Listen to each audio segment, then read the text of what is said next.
سلامونه. امید لرم چې تاسو ټول به روغ او جوړ یاست او ژوند مو ښه روان وي. د یو نوې ویډیو د نوې موضوع سره بیا ستاسو خدمت کې حاضر یم.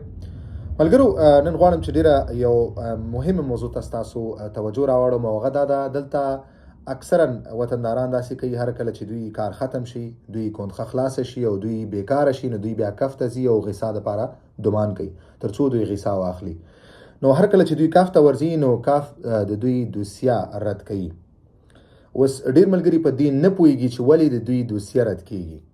اکثرا ملګري یا کاف تالته بیغو ته نه ورځي، یا دوی په فرانسوي ژبه باندې پوهیږي، یا که دوی په څه ناڅه ژبه باندې پوهیږي، نو دا خبره دوی نشي درک کولی چې دوی هغه څه لامل دی چې د دوی دغه غیسا رد کیږي.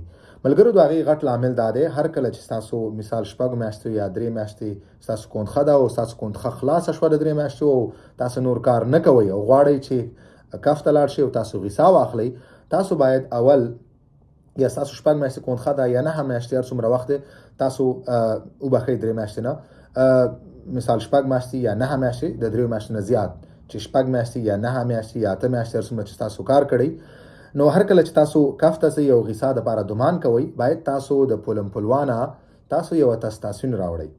د څه شي اتستاسیون؟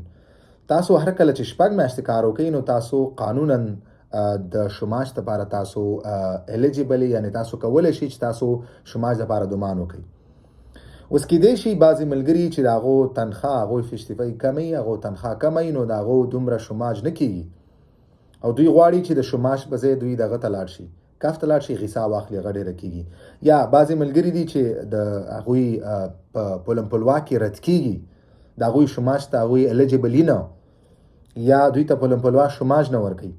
نو پوینټ دا دی، نقطه دا ده، خبره دا ده چې هر کله تاسو کف ته ځئ او تاسو غیسا ته ډمان کوئ، د هر لامل د وجې تاسو باید اول د پولمپلوانه اتستاسیون واخلئ چې ستاسو شماج حق نه کیږي یا ستاسو نه کیږي.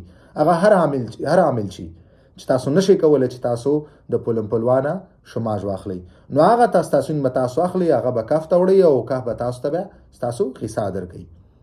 خبره همدا وه، ځکه ډېرو ملګرو دوی په دې خبره باندې نه پوهیږي، دوی اتستاسیون نه اخلي د پولمپلوانه او دوی راسن ورځي کف ته او کف ته غیسا دپاره ډمان کوي او بیا کف د دوی غیسا رد کوي، دوی ته غیسا نه ورکوي.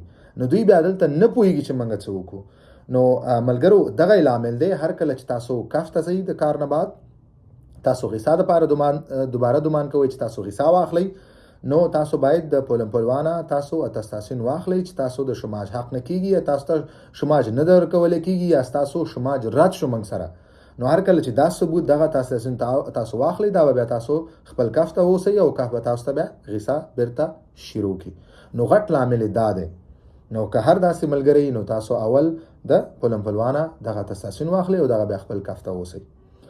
ویډیو همدومره وه. که کوم ملګری پوښتنه لري، تاسو خپله پوښتنه دلته کمنټ کولی شئ. انشاءالله په خپل وخت به زه ستاسو د پوښتنو تاسو ته جواب درکوم. په مخه.